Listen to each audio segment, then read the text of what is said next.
മുസ്ലിം ലീഗിൽ നിന്ന് പുറത്താക്കപ്പെട്ട മുൻ സംസ്ഥാന സെക്രട്ടറി KS ഹംസ ഇപ്പോൾ മാധ്യമങ്ങളെ കാണുകയാണ്. തത്സമയത്തിലേക്ക് പ്രബോധിപ്പിച്ചത് എന്നുള്ളത് അങ്ങനെ അതാണ് സസ്പെൻസിലേക്ക് കാര്യങ്ങൾ നീക്കിക്കൊണ്ടുപോയത്.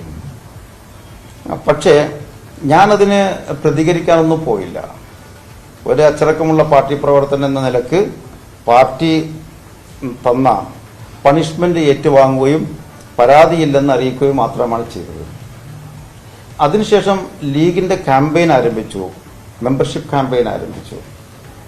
ആ മെമ്പർഷിപ്പ് ക്യാമ്പയിനൊക്കെ ഒരു ചടങ്ങായിരുന്നു. 250 വോട്ട് മാത്രം കിട്ടിയ വാർഡിൽ 500 മെമ്പർഷിപ്പൊക്കെ ചെലവഴിച്ചിട്ടുള്ളത്. അങ്ങനെ പല സംഗതികളും ഉണ്ട്. മാത്രമല്ല ആകെ UDF കിട്ടിയ വോട്ട് 100-150 വോട്ട് കിട്ടിയെടുത്തൊക്കെ 300-400 മെമ്പർഷിപ്പാണ്. അത് വോട്ടർ പട്ടിക വെച്ചുകൊണ്ട് എഴുതി ചേർക്കുകയാണ്. പക്ഷെ ഇതൊക്കെ പാർട്ടി വേദികളിൽ പറയുമ്പോൾ അതിന് ഒരു പ്രതികരണവും ഉണ്ടാവാറില്ല. പക്ഷേ മെമ്പർഷിപ്പ് ക്യാമ്പയിൻ്റെ ഭാഗമായിട്ട് എനിക്കുള്ള വിഷയം, മെമ്പർഷിപ്പ് ക്യാമ്പയിനിൽ ഭാഗമായി എന്നെ ഒരു കൗൺസിൽ പദവികളിലേക്കോ പാർട്ടി ഭാരവാഹിത്വത്തിലേക്കോ എടുക്കാൻ പാടില്ല എന്ന് സംസ്ഥാന കമ്മിറ്റി തൃശൂർ ജില്ലാ കമ്മിറ്റിക്ക് കത്തെഴുതി. ഈ കത്ത് സോഷ്യൽ മീഡിയയിലും വന്നു. ഞാനതിൻ്റെ പകർപ്പെടുത്ത് ബഹുമാന്യനായ സയ്യിദ് സാദിഖ് അലി ശിഹാബ് തങ്ങളുടെ അടുത്ത് വന്നിട്ട് കാണിച്ചു കൊടുത്തു. ഈ കത്ത് നിങ്ങൾ അറിഞ്ഞാണോ വന്നിട്ടുള്ളത്? മൂപ്പര കത്ത് നോക്കി കുറേ നേരം ഇരുന്ന് ചിരിക്കുകയാണ്. അപ്പം ഞാൻ ചോദിച്ചു, ഇതൊരു ചിരിക്കേണ്ട കാര്യമല്ല നിങ്ങളെ, ഇത് ഗൗരവമുള്ളതാണല്ലോ. നിങ്ങൾ എന്നെ സസ്പെൻഡ് ചെയ്തപ്പോഴും ഞാനൊന്നും പ്രതികരിച്ചിട്ടില്ലല്ലോ. സ്ഥാനമാനങ്ങൾ നീക്കിയിട്ടേ ഉള്ളൂ, സസ്പെൻഡ് ചെയ്തിട്ടില്ല. സ്ഥാനമാനങ്ങൾ സസ്പെൻഡ് ചെയ്തത്. അപ്പോൾ ഇതങ്ങനെയല്ല. ഈ കത്ത് എന്നെ അപമാനിക്കുന്നതിന് തുല്യമാണ്. ഒരു കൗൺസിലിലേക്ക് പോലും എടുക്കാൻ അർഹതയില്ല അദ്ദേഹത്തിന് എന്നാണ് കത്തിലുള്ളത്. അതുകൊണ്ട് ഞാൻ ഇതിനെ ചോദ്യം ചെയ്യും. അപ്പോൾ തങ്ങൾ പറഞ്ഞു വ്യാഴാഴ്ച ഞാൻ അത് ശരിയാക്കുക, വ്യാഴാഴ്ചയോടുകൂടി ശരിയാക്കാമെന്ന് പറഞ്ഞു. ഒരു വ്യാഴാഴ്ച, ഫെബ്രുവരിയിൽ ആദ്യ വ്യാഴാഴ്ച വന്നു. അത് കഴിഞ്ഞ് ഞാൻ കണ്ടപ്പോൾ ശനിയാഴ്ച ET മുഹമ്മദ് ബഷീറിന് ഞാൻ ആ കത്ത് കാണിച്ചു. ആദ്യം കോടതി നടപടിയിലേക്ക് എത്തുന്നതിൻ്റെ സാധ്യത പറഞ്ഞതാണ്. ET കാണിച്ചപ്പോൾ ET പറഞ്ഞു കത്ത് തെറ്റായിപ്പോയി അത് എഴുതിയത്. പക്ഷെ തങ്ങളോട് പറഞ്ഞ് കത്ത് ET തിരുത്തണം, ഇല്ലെങ്കിൽ എനിക്ക് നിയമ നടപടികളിലേക്ക് പോകേണ്ടി വരും. കാരണം സോഷ്യൽ മീഡിയയിൽ പ്രചരിക്കപ്പെട്ട കത്താണത്. അപ്പോൾ ET പറഞ്ഞു, തങ്ങളോട് ചോദിച്ചതിന് ശേഷം ET പറഞ്ഞു തങ്ങൾക്ക് താല്പര്യമുണ്ട്, പക്ഷേ കുഞ്ഞാപ്പ സമ്മതിക്കുന്നില്ല, അങ്ങനെ ഒരു പ്രശ്നമുണ്ട് എന്ന് പറഞ്ഞു. ഞാൻ പറഞ്ഞു എനിക്ക് ഫേവറായിട്ടൊന്നും വേണ്ട, ഞങ്ങൾ അറിയിക്കുകയെന്ന് പറഞ്ഞു. അത് കഴിഞ്ഞതിന് ശേഷം വീണ്ടും ഞങ്ങളുടെ പഞ്ചായത്ത് ലീഗിന്റെ പ്രസിഡന്റും നിയോജക മണ്ഡലം മുസ്ലിം ലീഗിന്റെ പ്രസിഡന്റും ഔദ്യോഗികമായി ലെറ്റർ പേഡിൽ നേരിട്ട് വന്ന് തങ്ങളെ ബോധ്യപ്പെടുത്തി. ഈ കത്ത് ഞങ്ങളുടെ നാട്ടിൽ കുറെ അനൈക്യം ഉണ്ടാക്കുന്നുണ്ട്, ശരിയല്ലാത്തൊരു കത്താണ്, അതുകൊണ്ട് തന്നെ ഇത് പിന്മാറണം തങ്ങളെ എന്നുള്ള അപേക്ഷ കൊടുത്തു. അപ്പോൾ പറഞ്ഞു ഞാൻ ഷംസു ആണ് നിങ്ങളുടെ റിട്ടേണിംഗ് ഓഫീസർ, ഞാനങ്ങ് പറഞ്ഞേക്കാന്ന് പറഞ്ഞു, ഇന്ന് പറയുന്നു പറഞ്ഞു. പിറ്റേ ദിവസം ഷംസുവിനെ ഞാൻ വിളിച്ച് ചോദിച്ചു, ഷംസുദ്ദീൻ. അപ്പോൾ അദ്ദേഹം പറഞ്ഞു എന്നോട് നിങ്ങളൊന്നും വിചാരിക്കരുത്, എൻ്റെ നിസ്സഹായാവസ്ഥ നിങ്ങൾ ഉൾക്കൊള്ളണം, അവരൊക്കെ റിട്ടേണിംഗ് ഓഫീസർ ആണെങ്കിലും അവരൊക്കെ പറഞ്ഞ പോലെ ചെയ്യാനല്ലേ എനിക്ക് പറ്റുള്ളൂ എന്ന് പറഞ്ഞു. ഞാൻ പറഞ്ഞു ഷംസു ഫേവർ ചെയ്യാൻ വേണ്ടി പറഞ്ഞതല്ല, ഞാൻ അടുത്ത സ്റ്റെപ്പിലേക്ക് പോകുമ്പോൾ എല്ലാ കാര്യം ഞാൻ പറഞ്ഞ് തീർക്കുകയാണ്, എൻ്റെ റെസ്പോൺസിബിലിറ്റി തീർക്കുകയാണ്. അതിനുശേഷം ഞാൻ കോടതിയിൽ പോയി. കോടതി എന്ത് ചെയ്തു? എൻ്റെ സസ്പെൻഷനും തള്ളിക്കളഞ്ഞു, ആ കത്ത് നിരസിച്ചു. എനിക്ക് പഞ്ചായത്ത് മണ്ഡലം ജില്ല സ്റ്റേറ്റ് എവിടെയും മത്സരിക്കാനുള്ള അവകാശമുണ്ടെന്നും ആരും തടസ്സം ചെയ്യരുതെന്നും കോടതിയിൽ പറഞ്ഞു. മാത്രമല്ല ആ ഓർഗനൈസേഷൻ സെറ്റപ്പിൽ എനിക്ക് കടന്നു വരാൻ പാകത്തിൽ അത് ഷെഡ്യൂൾ ചെയ്യണമെന്ന് വരെയുണ്ട്. അഥവാ എൻ്റെ മണ്ഡലം ഫ്രീസ് ചെയ്തിട്ട് ജില്ല നടത്താൻ പറ്റില്ല എന്ന്. അപ്പോൾ എനിക്ക് വരണ്ടല്ലോ അങ്ങോട്ട്, അത് പറ്റില്ല എന്ന് സ്ട്രോങ് ആയിട്ടുള്ള ഉത്തരവായിരുന്നു. അത് ഇന്ററിം ഡയറക്ഷൻ കിട്ടിയത് മാത്രമല്ല, കഴിഞ്ഞ 10-ാം തീയതി അതിൽ ഫൈനൽ ജഡ്ജ്മെന്റ് വന്നു. ഫൈനൽ ജഡ്ജ്മെന്റിൽ എൻ്റെ ആർഗ്യുമെന്റ് മുഴുവനും പ്രയർ മുഴുവൻ കോടതി സ്വീകരിച്ചു. സംസ്ഥാന ലീഗ് കൊടുത്ത വിശദീകരണമൊക്കെ തള്ളിക്കളഞ്ഞു. അതാണ് അതിലുണ്ടായിട്ടുള്ളത്. അതിനുശേഷം ഞാൻ ജില്ലാ മണ്ഡലത്തിലൂടെയൊക്കെ ഞാൻ കയറി വന്ന് സംസ്ഥാന കൗൺസിലറായി. പക്ഷെ അത് ഇവർ ചിന്തിച്ചിരുന്നില്ല ഞാൻ അങ്ങനെ എത്തുമെന്നുള്ളത്. സംസ്ഥാന കൗൺസിലറായപ്പോൾ എനിക്ക് നിരന്തരം വിളിക്കാൻ തുടങ്ങി. പ്രതിനിധികളായി 2-3 പേര് സ്ഥിരമായി എന്നോട് സംസാരിക്കാൻ തുടങ്ങി. അവർ പറഞ്ഞു കൗൺസിലിൽ ഇരിക്കാൻ പാടുള്ളൂ, വേറൊന്നും മുതിരരുത്.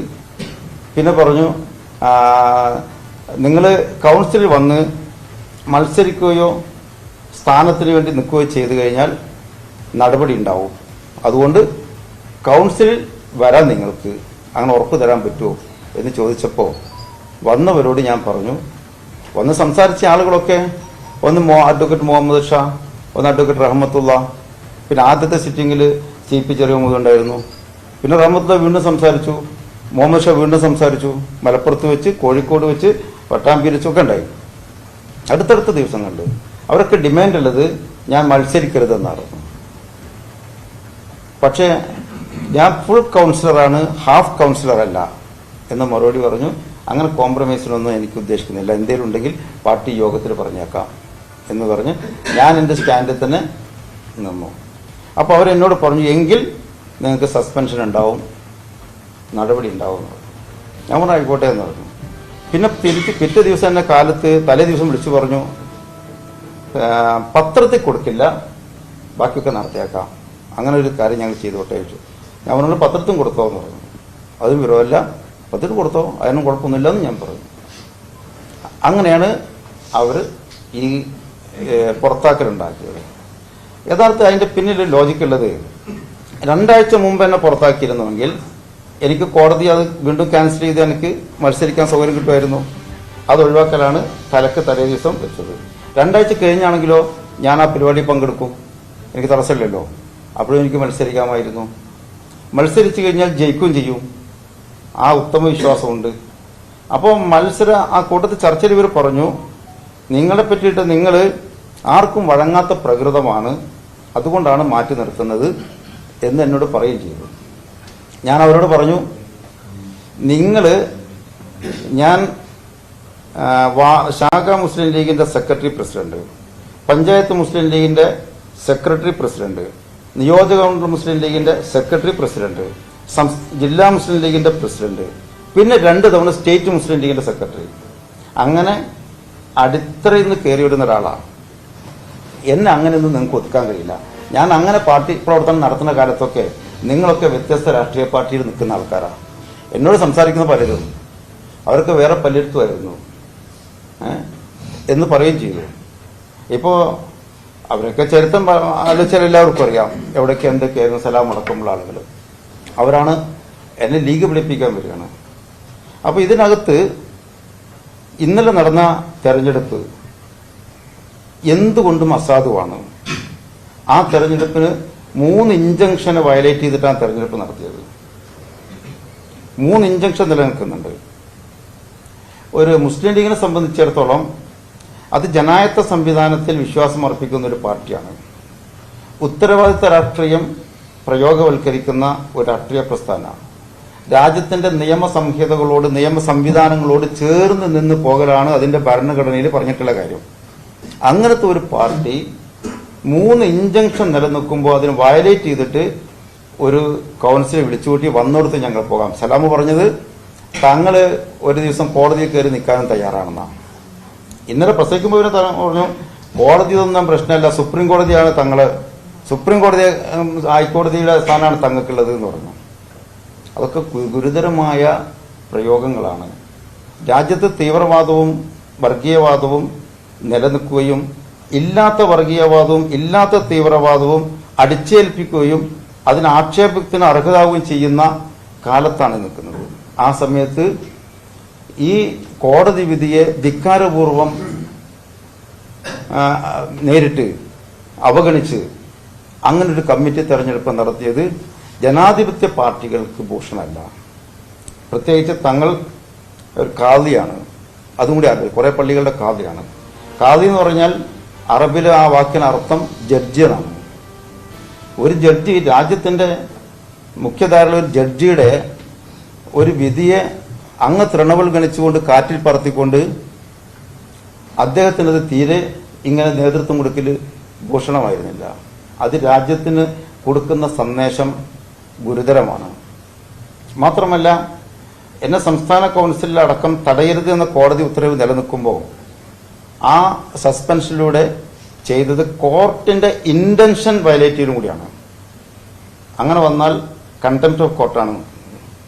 3-4 കണ്ടംപ്റ്റ് ഓഫ് കോർട്ടാണ് തിങ്കളാഴ്ചയോടുകൂടി വരാൻ പോകുന്നത് ഇവർക്കെതിരെ.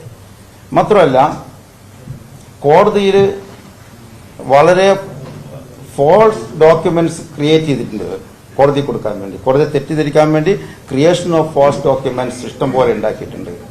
അതൊക്കെ കോടതിയുടെ ശ്രദ്ധയിലേക്ക് കൊണ്ടുവരും. ഈ തെരഞ്ഞെടുപ്പ് റദ്ദ് ചെയ്യാനുള്ള നടപടികളുമായി മുമ്പോട്ട് പോകും. ഇവിടെ വിജയിക്കുന്നത് പാർട്ടിയുടെ അഭിമാനവും പാർട്ടി പ്രവർത്തകരുടെ പ്രതീക്ഷയും അവരുടെ മനസ്സുമാണ്. കാരണം ഞാൻ അതിലേക്ക് ഒന്നുകൂടി കടക്കേണ്ടതുണ്ട്. 2 മീറ്റിംഗിൽ ഞാൻ നേതാക്കൾ അധിക്ഷേപിച്ചു എന്നതിൽ പറഞ്ഞല്ലോ, അതെന്താണെന്നുകൂടി പറയാം. ഞാൻ 4 പേജുള്ളൊരു വിശദീകരണം പാർട്ടിക്ക് കൊടുത്തിട്ടുണ്ട്. പാർട്ടി എന്നോട് ഫെബ്രുവരിയിൽ ഒന്ന് ചോദിച്ചു. അപ്പോൾ ഞാൻ 4 പേജുള്ള വിശദീകരണം ഞാനിവിടെ കൊടുത്തിട്ടുണ്ട്. 1-2 കോപ്പികൾ ഉണ്ട്. അതിൽ ഞാൻ വിശദമായി പറഞ്ഞിട്ടുണ്ട് എന്താണ് ഞാൻ പറഞ്ഞിട്ടുള്ളത് എന്നുള്ളത്. അവിടെ ഉണ്ടായിരുന്ന ആളുകൾ ആരും മരിച്ചിട്ടില്ലല്ലോ, പലരും ജീവിച്ചിരിപ്പുണ്ടല്ലോ ഇപ്പോഴും. ഞാൻ പറഞ്ഞത് 16ാമത്തെ യോഗത്തിൽ പറഞ്ഞത് പി.കെ. കുഞ്ഞാലിക്കുട്ടി സാഹിബ് ഏത് പക്ഷത്താണെന്ന് പറയണമെന്നാണ്. ടി മുഹമ്മദ് ബഷീറുണ്ട്, മുനീറുണ്ട്, എല്ലാ ആളുകളുണ്ട്, തങ്ങളൊക്കെ ഉണ്ടല്ലോ, ആരും മരിച്ചിട്ടില്ലല്ലോ. ഞാൻ പറഞ്ഞു നിങ്ങൾ ഏത് പക്ഷത്താണെന്ന് ആദ്യം പറയണം. ചോറ് UDF-ലും കൂറ് LDF-ലുമാണ്. ഇത് ഒരു രാഷ്ട്രീയ നേതാവിന്റെ ഭൂഷണമല്ല. മാത്രമല്ല BJP-യുമായി നിങ്ങളുടെ രഹസ്യ ചങ്ങാത്തം. നിങ്ങൾ അഖിലേന്ത്യാ ജനറൽ സെക്രട്ടറിയാണ്. ഉത്തരേന്ത്യയിലെ മുസ്ലിം ന്യൂനപക്ഷങ്ങളുടെ വീടുകൾ ബുൾഡോസർ ചെയ്ത് കളയുമ്പോൾ പേരിനെങ്കിലും പോയിട്ട് അവിടെ നിന്ന് സാന്ത്വനിപ്പിക്കാൻ നിങ്ങൾ പോയില്ല. പേടിയാണ്, അഡ്ജസ്റ്റ്മെന്റ് ആണ്. ഈ അഡ്ജസ്റ്റ്മെന്റും ഈ വഞ്ചനയുമായി ഒരു സമുദായത്തിന് മുന്നോട്ട് കൊണ്ടുപോകാൻ നിങ്ങൾക്ക് പറ്റില്ല. ഇതാണ് ഞാൻ പറഞ്ഞ കാര്യം. അതിന് കാരണം ഞാൻ പറഞ്ഞിട്ടുണ്ട്. അതിനകത്ത് AR നഗർ ബാങ്കിലൂടെ നടക്കുന്ന അന്വേഷണം ഇപ്പം നടന്നുകൊണ്ടിരിക്കുകയാണ്. 18 കോടി രൂപയാണ് ബാങ്കിന്റെ ഡെപ്പോസിറ്റ് ആളുകളുടെ പൈസ എടുത്തിട്ട് ഫൈൻ കിട്ടിയിട്ടുള്ളത്. 18 കോടി രൂപയാണ്. ആ തുക അതിന്റെ സോഴ്സ് കണ്ടെത്താനുള്ള അന്വേഷണത്തിലാണ്. അതിന് പിണറായി വിജയന്റെ സഹായം ആവശ്യമാണ്. ED-യെ പേടിച്ച് ഞാൻ അന്ന് ഇതുകൂടി പറഞ്ഞു, ED-യെ പേടിച്ച് മോഡിയെ വിമർശിക്കില്ല, വിജിലൻസിനെ പേടിച്ച് വിജയനെ വിമർശിക്കില്ല. ഈ രീതിയിൽ എങ്ങനെയാണ് ഒരു വ്യക്തിക്കാവാം, പക്ഷെ ഇത്ര വലിയൊരു പ്രസ്ഥാനത്തിന്റെ അമരത്തിരുന്ന് അതിനെ നിയന്ത്രിക്കുന്ന ഒരാൾ എത്ര കാലം ഇങ്ങനെ വഞ്ചനാത്മകമായി കൊണ്ടുപോകുന്നു? ഇതാണ് ഇത് കേരളത്തിലെ ലക്ഷക്കണക്കിന് ലീഗുകാർ ചോദിക്കാൻ ആഗ്രഹിച്ച ചോദ്യമാണ് ഞാൻ അദ്ദേഹത്തോട് ചോദിച്ചത്. ഞാൻ ആ ചോദ്യത്തിൽ ഇന്നും ഉറച്ചു നിൽക്കുകയാണ്. ഫെബ്രുവരിയിൽ എന്നോട് ചോദിച്ചപ്പോൾ പോലും അതിന് എന്തെങ്കിലും മാറ്റം പറയാനുണ്ടോ എന്ന് ചോദിച്ചപ്പോൾ ഞാൻ അത് ഉറച്ചു നിൽക്കുന്നു എന്ന് ഞാൻ റിട്ടേണായി എഴുതി കൊടുത്തിട്ടുണ്ട്. കോപ്പി എന്റെ കയ്യിലുണ്ട്. അല്ലല്ല, കുഞ്ഞാലി സാഹിബാണല്ലോ. അതുകൊണ്ടാണല്ലോ കെട്ടി ജെല്ലിനോട് ഒറ്റ ദിവസം പോയിട്ട് കാല് പിടിച്ച് ഫുള്ളായത്. അതുവരെ കെട്ടി ജെല്ലി ഇത്തരത്തിലുള്ള അപമാനിപ്പിക്കലും അതുപോലുള്ള സമീപനങ്ങളും വെച്ചു പൊറിപ്പിക്കില്ല എന്ന് മാത്രമല്ല, ഞങ്ങളെ അങ്ങനെ പേടിപ്പിച്ച് പിന്മാറ്റാമെന്ന് വിചാരിക്കുകയും വേണ്ട. ഇതിനേക്കാൾ കൂടുതൽ ശക്തമായിട്ട് ഞങ്ങൾ അദാനി വിഷയം ഉന്നയിക്കും. ജോയിന്റ് പാർലമെന്ററി കമ്മിറ്റി അന്വേഷിക്കുന്നത് വരെ ഈ പോരാട്ടം തുടരുക തന്നെ ചെയ്യും. ഞാനതാ ചോദിക്കുന്നത്. അവിടെ പോലീസ് ഉണ്ടെന്നേ. രാഹുൽ ഗാന്ധി ഒറ്റക്കല്ലല്ലോ സംസാരിക്കുന്നത്. ജമ്മു കാശ്മീരിൽ നിങ്ങൾ നോക്കുക, വിഷ്വൽസ് എടുത്ത് നോക്ക്. മാത്രമാണോ ഇപ്പൊ എല്ലാ രാഷ്ട്രീയ നേതാക്കന്മാരും ഇത് പ്രസംഗിക്കാറില്ലേ? ആ രാഹുൽ ഗാന്ധിയെ മാത്രം ഒറ്റ തിരിഞ്ഞ് അതിന് രാഹുൽ ഗാന്ധി സ്റ്റേറ്റ്മെന്റും കൊടുത്തല്ലോ അവർക്ക് 2 ദിവസം മുമ്പ്. അപ്പൊ ഇത് കൃത്യമായിട്ടുള്ള അജണ്ടയോടുകൂടി യഥാർത്ഥ കള്ളനെ പിടിക്കാതെ അവൻ എല്ലാ പ്രൊട്ടക്ഷനും കൊടുക്കുകയാണ്. ഈ രാജ്യം കൊള്ളയടിക്കുന്നവർക്ക് എല്ലാ പ്രൊട്ടക്ഷനും കൊടുക്കുകയാണ്.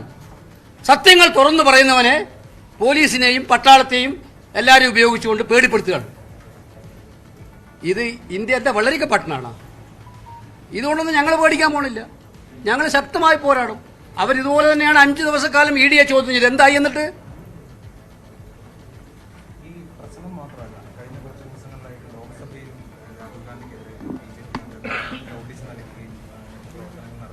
അതാണ് ഞാൻ പറഞ്ഞത്. ഇത് തുടക്കം എവിടെയായിരുന്നു? ഈ അടുത്ത കാലത്തെ സംഭവങ്ങളുടെ തുടക്കം എവിടെയായിരുന്നു? രാഹുൽ ഗാന്ധിയുടെ പാർലമെന്റ് പ്രസംഗത്തിൽ അദ്ദേഹം അദാനിയുമായി ഒന്നിച്ച് യാത്ര ചെയ്ത കാര്യം, അദാനിയുമായി ഒന്നിച്ച് കോൺഫറൻസിൽ വിദേശങ്ങളിൽ പങ്കെടുത്ത കാര്യം ചിത്രങ്ങൾ സഹിതം തെളിവുകൾ സഹിതം പാർലമെന്റിൽ പറഞ്ഞു. ചോദിച്ച ചോദ്യമുണ്ട് കൃത്യം. ആ ചോദ്യങ്ങൾക്ക് ഒന്നിനെങ്കിലും മറുപടി പറഞ്ഞോ? പ്രധാനമന്ത്രിക്ക് ഒരു നിരപരാധിയാണെങ്കിൽ അദ്ദേഹം പറഞ്ഞാൽ പോരെ, ഞാൻ അദാനിയുടെ യാത്ര ചെയ്തിട്ടില്ല, അദാനിയുടെ കൂടെ വിദേശ രാജ്യങ്ങളിൽ കോൺഫറൻസിൽ പങ്കെടുത്തിട്ടില്ല, ഞാൻ എന്തിനും വേണ്ടി ശുപാർശ ചെയ്തിട്ടില്ല. അദ്ദേഹം ഒരക്ഷരം വിടുന്നില്ലല്ലോ. അപ്പൊ ഇത് കൃത്യമായിട്ടും ജോയിന്റ് പാർലമെന്ററി കമ്മിറ്റി എന്ന് പറഞ്ഞ സുഹൃത്ത് എന്താ? ഭരണപക്ഷത്തിന് ഭൂരിപക്ഷമുള്ള ഒരു പാർലമെന്ററി കമ്മിറ്റിയാണ്. ലോക്സഭയുടെയും രാജ്യസഭയുടെയും അംഗസംഖ്യ പ്രതിഫലിക്കുന്ന ഒരു കമ്മിറ്റിയാണ് JPC എന്ന് പറഞ്ഞാൽ. അതിൽ ചെയർമാൻ BJP ആയിരിക്കും. അവർക്കൊന്നും മറിക്കാനില്ലെങ്കിൽ അതൊന്ന് അന്വേഷിച്ചാൽ പോലെ. പക്ഷെ JPC-ക്ക് ഒരു ഗുണമുണ്ട്, പാർലമെന്റ് എല്ലാ വിവരങ്ങളും ആ കമ്മിറ്റി മുമ്പാകെ വരണം, ഒന്നും ഒളിച്ചു വെക്കാൻ പറ്റില്ല. പാർലമെന്ററി കമ്മിറ്റി ആയതുകൊണ്ട് ഏത് വിവരങ്ങൾ പാർലമെന്ററി കമ്മിറ്റി ചോദിച്ചാലും അത് പ്രൊഡ്യൂസ് ചെയ്യണം. അപ്പം അത് പറ്റില്ല. അവർക്ക് ഒളിക്കാൻ ഒരുപാടുണ്ട്. ലോകത്തിലെ ഏറ്റവും വലിയ പണക്കാരനായി രണ്ടാമത്തെ പണക്കാരനായി അഡാനിയെ വളർത്തുന്നതിന് പിന്നിൽ ഏറ്റവും വലിയ ശക്തിയായിട്ട് പ്രവർത്തിച്ചത് അഡാനിയാണ്. അഡാനിയുടെ ഷെൽ കമ്പനികളിലെ പണം ആരുടേതാണെന്ന ചോദ്യം ഞങ്ങൾ ഉന്നയിച്ചിട്ടുണ്ട്. അതിന് അവർക്ക് മറുപടി പറയേണ്ടി വരും. അപ്പൊ ഇതിനെല്ലാം രാഹുൽ ഗാന്ധിയെ ചിത്രപഥം ചെയ്ത് പേടിപ്പിക്കുക. മോഡിക്ക് തെറ്റിപ്പോയി. ഇതൊന്നും കണ്ട പേടിച്ച് മാറുന്ന ആളല്ല രാഹുൽ ഗാന്ധി. പൂർവാധിക ശക്തിയോടെ രാഹുൽ ഗാന്ധിയും കോൺഗ്രസും ഈ കാര്യങ്ങൾ ഉന്നയിച്ചുകൊണ്ടേയിരിക്കും. ഇപ്പൊ ഇത്രേ പറയാൻ ഞാൻ ഉദ്ദേശിക്കുന്നു. അല്ല, ഞാൻ പറഞ്ഞല്ലോ, നിങ്ങൾക്ക് വേണ്ടത് അതായിരിക്കും എന്ന് എനിക്കറിയാം. നിങ്ങൾക്ക് വേണ്ടത് ഇപ്പോഴത്തെ ഈ രാജ്യത്ത് നിങ്ങൾ മനസ്സിലാക്കേണ്ടത്, ഇപ്പം രാജ്യത്ത് ജനാധിപത്യ സ്വാതന്ത്ര്യമില്ല. നിങ്ങൾ കണ്ടല്ലേ ഉത്തർപ്രദേശിൽ 3 കർഷകരുടെ നേരെ ജീപ്പ് ഓടിച്ചിട്ട് കൊല്ലുന്ന മന്ത്രിയുടെ മോനെ, കേന്ദ്രമന്ത്രിയുടെ മോനല്ലേ കർഷകന്റെ നെഞ്ചത്തിട്ട് കയറിയത്. എത്ര നാൾ മഞ്ഞും ചൂടും കൊണ്ടിട്ട് ആ കർഷകൻ 6 മാസം 8 മാസം കിടന്നിട്ടില്ലേ അവന്റെ സമരത്തിന് ചർച്ച പോലും വിളിച്ചത്. കർഷകരോട് കേന്ദ്ര സർക്കാരിന്റെ നിലപാട് എന്താണെന്ന് ആർക്കാണ് അറിയാത്തത്? ഇന്ത്യയിലെ കൃഷിക്കാർ വീണ്ടും സമരരംഗത്ത് ഇറങ്ങുകയാണ്. എന്നിട്ട് വേണ്ടേ അവർ കർഷകരെ സഹായിക്കാൻ? അവര് കർഷകരെ മാത്രമല്ല, ഈ രാജ്യത്ത് ജനാധിപത്യം പോലും ഇല്ലല്ലോ. ഛത്തീസ്ഗഡിലടക്കം ഞങ്ങൾ കഴിഞ്ഞ ദിവസം ഇടപെട്ടതാണ്. എന്താ ചെയ്യുന്നത്? പള്ളികൾ കയറി ആക്രമിക്കുകയാണ്, വിശ്വാസങ്ങളെ തകർക്കുകയാണ്. അവരാണോ മകന്മാർ? അങ്ങനെയുള്ളവരുടെ സഹകരണം ആവാമെന്നാണ് ACC general secretary KC Venugopal മാധ്യമങ്ങളെ കാണുകയായിരുന്നു. ഡൽഹിയിൽ രാഹുൽ ഗാന്ധിയുടെ വസതിയിൽ ഡൽഹി പോലീസ് എത്തി അദ്ദേഹം ഭാരത് ജോഡോ യാത്രയ്ക്കിടെ ജമ്മു കാശ്മീരിൽ നടത്തിയ ഒരു പ്രസംഗത്തിലെ ഒരു പരാമർശത്തിന്റെ പേരിൽ വിശദീകരണം തേടുകയാണ്. അത് സംബന്ധിച്ച്